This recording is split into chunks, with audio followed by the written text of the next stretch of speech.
and still somehow easier for me to explain than checkers. Fuck checkers! Checkers can check these nuts!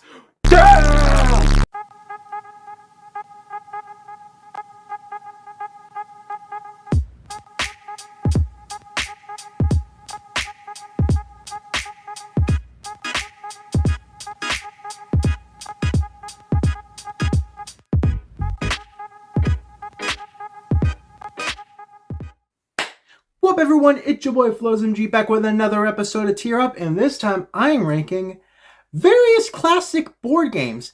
I say classic board games, some of these might not exactly be classic, and I tried to go with some that are like universally known, hence why there's so few. I know there are literally hundreds of different board games, but there are some that taken some people's interest, others that some people have never even heard of. So I tried to go with some that literally everybody has heard of. Like, I can't think of a single person who hasn't heard of any of these. I also tried to go ahead and pick ones that, like, I knew the rules of in and out. So, I don't know what to say at this point. Let's just get to ranking these. The tiers for this video are as follows. God tier, Family Game Night, It's Alright, Lose a Turn, and Cancel. The first game we got here is Battleship. It's a sort of one-on-one head-to-head game, strategy-based. Basically, you have 5 different ships. You have to place their little pegs on this board in places that you think your enemy will not guess. And it's in coordinate space between... Oh, I don't even remember how many numbers there are. I want to say 1 through 8 by A through G? A, B, C, D, H. Okay, probably A through H then. The fact that I had to count that out is really sad. Either way, you just keep going back and forth guessing certain coordinates. If you miss a coordinate, like if you choose a coordinate that doesn't have a boat in it, that's just water, then that's a miss. That's a white peg. Your turn ends, goes to the next person. But if you choose a coordinate that has a part of a ship in it, you hit the ship, that's a red peg, your turn continues until you miss. I mean, it is a good game, but it's not exactly a family game night thing because, like, only 2 people can play that game at a time, which is a little annoying. I like games where it can be like 4 people plus. You know what I mean? The fact that it's only a head-to-head game, that's something that kind of puts it down a little bit more for me. So I'll put it at it's alright. Because, I mean, it's alright. It's just not up there. Oh, great. Next up, we have Candyland. I mean, a lot of people can like this game, but I don't because there's literally no strategy and nothing to it. It is completely predetermined who's going to win. It's completely predetermined. But to explain how Candyland works, anywhere from 2 to 4 people, I believe that's how many game tokens there are. How you move your character. It's literally a deck of cards that'll have like a square of a certain color, and you move your piece to that square. Then your turn ends, next person draws a card, they move their piece to that square. And just keeps doing that same thing until one of you reaches the end. There's literally no skill involved. The cards just have to be in the exact right order for someone to win. No skill involved. No strategy involved. It's literally a predetermined thing. Which, I mean, it kind of takes the fun out of it for me, but I cannot deny the success that Candyland has had. It's a game that's known everywhere. And the fact that I may have just ruined it for a lot of you makes me have so much joy. This game might not even have that card in it, but it's gonna lose a turn. Sorry, Candyland. Sorry, Princess Lolly. Which I really think they should have thought of a better name for that sort of character. And I know these next 2 are kind of quote-unquote odd for me to consider board games, but next up we have Checkers. Checkers, I don't really know how to explain the rules of checkers. Because, like, it's checkers. Everybody knows the rules of checkers.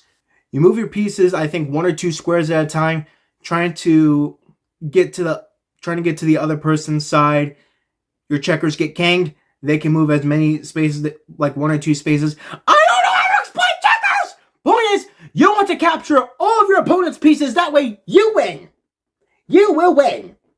I hate that was that confusing for me to explain checkers. So... Bye-bye, checkers! I cancel you! Alright, so next up we have what I'm just going to call big boy checkers. We have chess, which is far more complicated. And I'm not going to explain the complete individual movement of all the pieces. You're gonna have to learn that for yourself. Basically, the goal of this game is to take out the opposing player's king. Far more simplistic rules than checkers, surprisingly. This game is entirely strategy based. Entirely. And still somehow easier for me to explain than checkers. Fuck checkers! Checkers can check these nuts! But chess, you know what? I'm gonna be honest, I'd rather play that than checkers. It's alright. It's not way up there though. It's not. Nowhere near. Alright, next up we have Chutes and Ladders, or depending on where you're from, Snakes and Ladders. This game isn't exactly strategy based.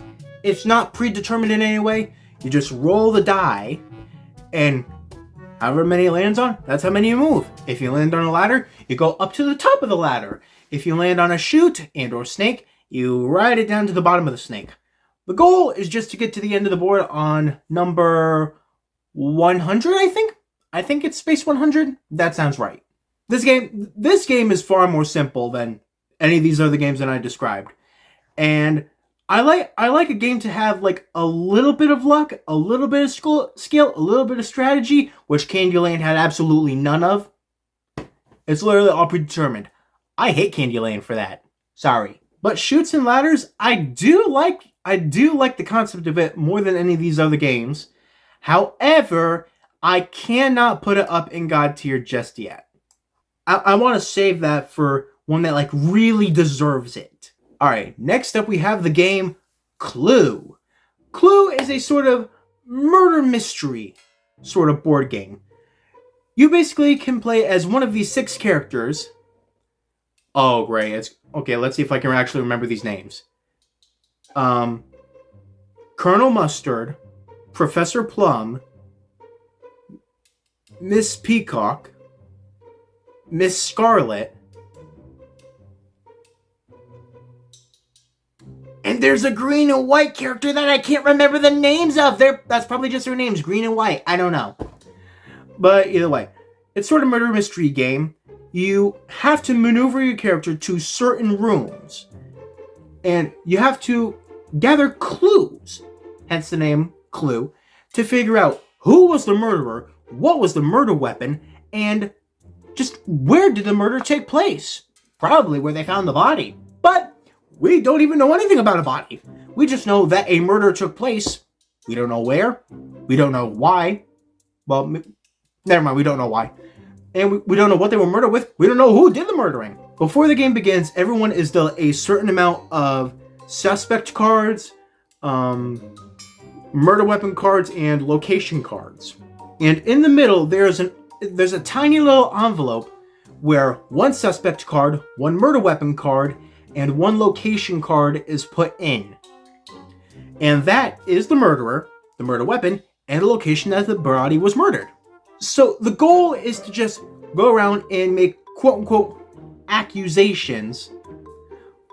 Well, maybe not accusations. No, you have to make suspicions about who you think murdered, what they used to murder, and where they murdered. But the thing is, you can only make that sort of suspicion if you're in that room. Unless you're in that room, you can't make a suspicion about that room. So you can ask any other player, I suspect that it was so-and-so with so-and-so weapon at so-and-so location. And if they have any of those cards, they show you one of those cards, you say, okay. And you mark off on your little check thingy what that was. And you basically continue to do that until you've narrowed it down to one suspect, one murder weapon, and one location. And then you can make one final accusation, but again, you have to be in that room to make the accusation. And if you are correct, yay! You win! But either way, that's essentially how Clue works. This, I will say, I do appreciate more than any of the other games that I've said so far. So you know what? Clue, you've made your way up to the top at God tier. Plus the name just makes me think of Blue's Clues. Alright, next up we have a nearly completely strategy-based game, Connect 4. It's also just a 2-player head-to-head game. One of you has red tokens, the other one has yellow tokens. The goal is to create 4 in a row, aka Connect 4. The goal is to make 4 in a row without your opponent making a Connect 4 before you. That's essentially how it works. You have to try to make Connect 4 while simultaneously keeping your opponent from making the same thing. And again, like I said earlier, I'm not the biggest fan of only 2-player head-to-head games. I like when there's a bit multiple. So, Connect 4. Sorry, you're gonna lose a turn. Bye-bye. I'm hungry. That's why I'm acting like this. I need sustenance. Alright, speaking of more head-to-head games, next up we have Guess Who? However, I do like this one a bit more, because this one does actually involve some brain power, even more than Battleship. How this game works. You're given a board with about... I don't remember exactly how many character faces. I want to say maybe 30. And you are given one single card. That is your character. Your opponent has to ask you questions to figure out who your character is. So, like, you can ask them questions like, is your person a male? If they say, no, then you would flip down every character on your board that is a male. Because that is not their person. Then you would say something like, is your character blonde? They would say, yes. So then you flip down all the characters that are not blonde, because that does not apply to their character. Then I would go back to the other one and say, does your character look like someone who might be a serial killer? You take a long look at your character, you're like, yeah, maybe. Then they flip down pretty much almost every single one but one. And you get the gist. Basically, you have to try and ask questions to narrow down who you think their character is. And once you think you know who their character is, you say, I think you are Samantha or Johnny or Daniel. And if you guess, you only get one guess. And if you guess right, you win. That's essentially how Guess Who works. Again, I don't like the fact that it's only a 1-versus-1 game, but I do like the concept of the game more than I do Battleship or Connect 4. So, it goes a bit higher for me. This would be a family game night game for me, in my opinion. This next one, I was a bit iffy on where to put this one. Next up is Jenga. I know it's not really a board game, but it's not really a board game, it's not really a card game, it's not really a video game. I ran out of, categories to put it in. So, I stuck it here, because I don't know where else to put it. Jenga, it's basically a tower of wooden blocks. You have to try and very delicately poke out blocks from within the tower and move them up to the top without knocking the tower over. And it goes around the entire party, goes back to you, you do it again, and basically just completely repeats that cycle until someone topples the tower over and they lose! And then you all laugh at them because they're a loser! I'm pretty competitive with these sort of games too. Is my face getting red? Sorry, a quick ADHD moment right there. But, Jenga... I don't like it as much as I do the other family game night games, but I do like it more than the other It's Alright games.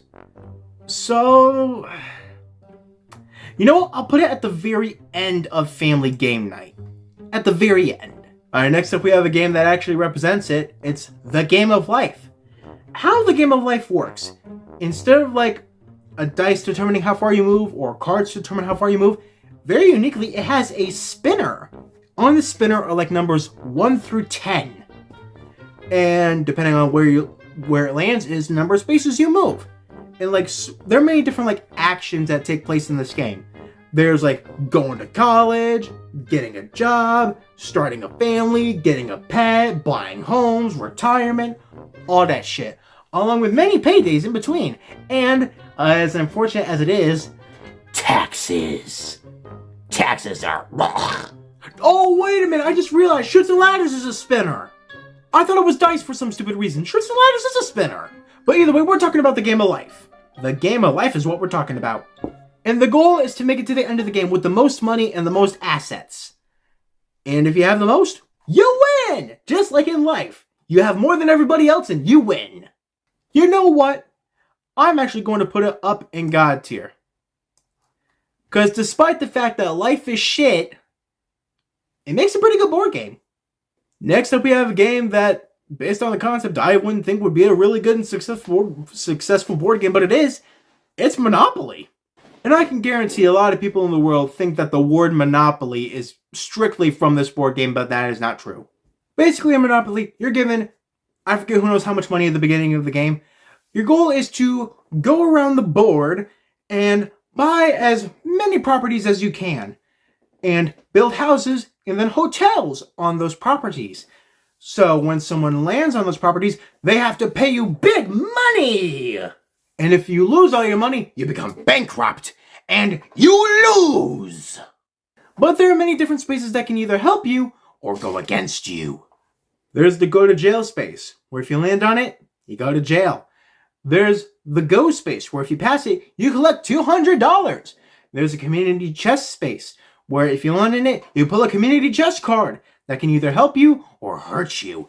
There's also a chance space, where if you land on it, you pull a chance card, which can either help you or hurt you.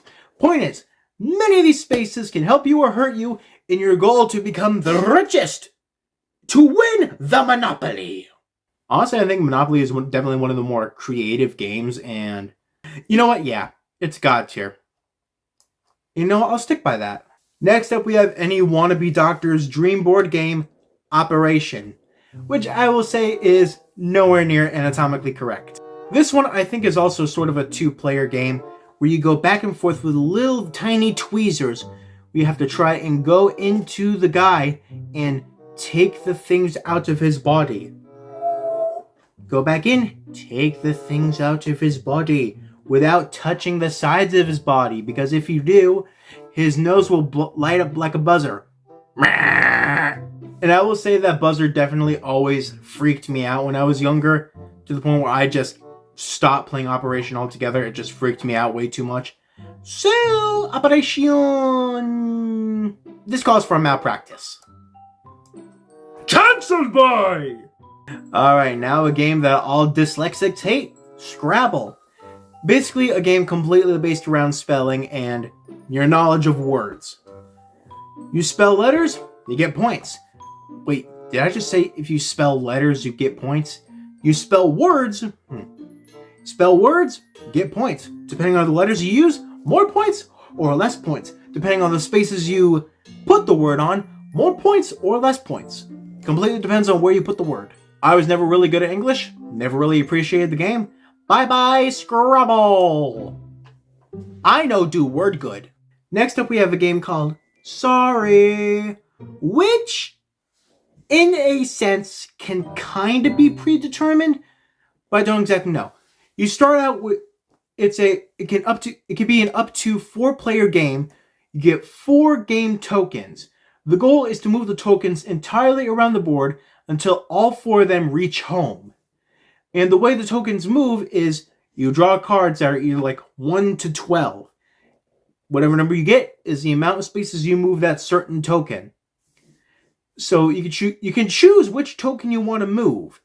So like if you pull an 8, you can choose one token, move them 8. If you pull a 4, you can choose a different token and move them 4. Basically, you constantly do that until all four of your tokens reach home.